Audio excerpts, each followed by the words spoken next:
September 18 marks International Equal Pay Day. The day is observed annually with its objective being to raise awareness towards achieving equal pay for equal work. The CEO of Africa Cocoon Services, Newzroom, joins us now to talk more about this. Onyi, good evening to you and thanks for your time tonight. Look, unfortunately, the conversation around equal pay, equal pay for equal work has been ongoing for some years now. We've seen it championed by many international organizations. We've seen UN Women really lead the cause there. Is it resulting in any material changes in terms of organizations and industry really putting its commitment where its money where its mouth is, by way of showing that women can get paid as much as men? First of all, thank you for having me and thank you to your listeners. Unfortunately, we haven't seen a lot of changes, despite it being championed by not just the UN Women, but also the World Economic Forum, because of the stats we see recently. If you look at the current stats in terms of the Stat SA, we're still seeing higher unemployment ratios between men and women. We're still seeing the gender gap staying at 23% in terms of the median age of equal pay between men and women, with women, being at the end of the stick. If you look at the quarterly labor force survey, it's still showing, that there was a more likelihood of men getting paid jobs compared to women who were mostly, not on the same level with men. So unfortunately, as we celebrate today, we still are sitting in a huge gap when it comes to equity of pay, equality of pay between men and women. And that is why we have to really be intentional around, looking at this topic and making sure that we as corporate South Africa, the private and public sector, and general public do something about it. Let's talk about what COVID-19 has done in terms of the struggle, because when we look at who has suffered most globally from this pandemic, it has been women. Women have come out the biggest losers from this pandemic. That's absolutely true.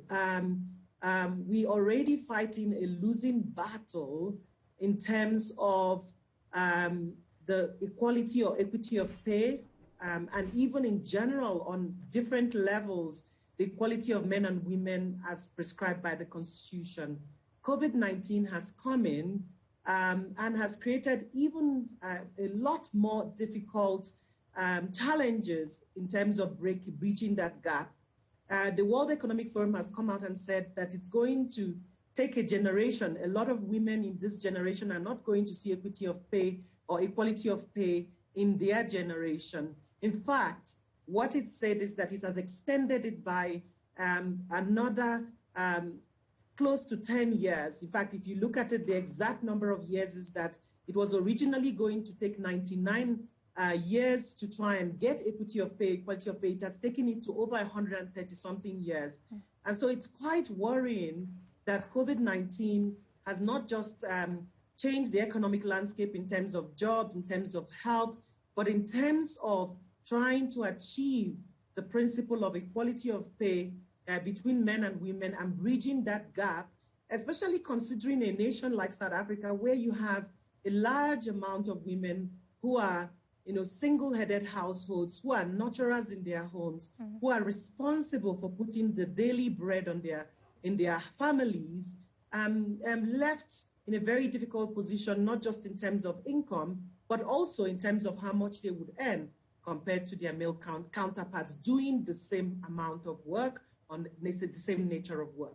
One of the latest reports looking into the workplace and the state of work, particularly for women, and I'll reference the one that was conducted by Deloitte, shows that even women who are working in corporate spaces are having to deal with additional responsibilities.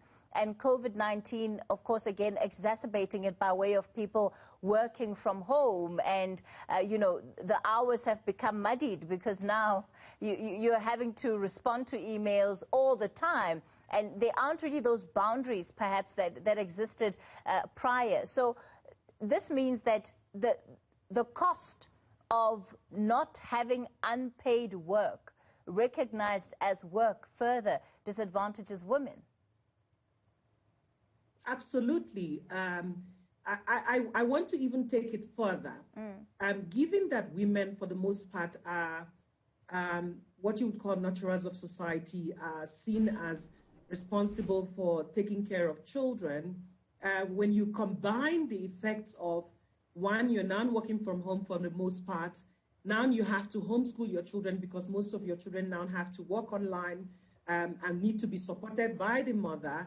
Plus, now that everyone is at home, the woman, for the most part, has to also cook the food and make sure that the family is taken care of and still perform optimally in a job environment that is unrelenting in terms of its expectation of you.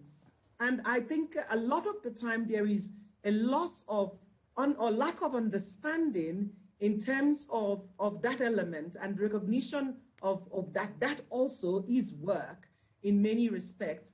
And I think that really disadvantages the ability of women to be recognized in terms of the value they bring, not just in terms of the work environment, but also in terms of society. And so one of the biggest issues that we need to look at in terms of when we look at unpaid work, equality of pay or equity of pay, and we also need to understand the complete responsibilities that a woman would carry in that regard. But more importantly, how do we level the playing field in terms of how we recognize what the role of a woman, for example, in society would be in comparison, to all the other factors that affect that role. Onyi Nwaneri, let's leave it there for tonight. The Chief Executive of Africa Cocoon Services weighing in then on the state of gender parity, as you heard. Unfortunately, not enough progress being made in that regard.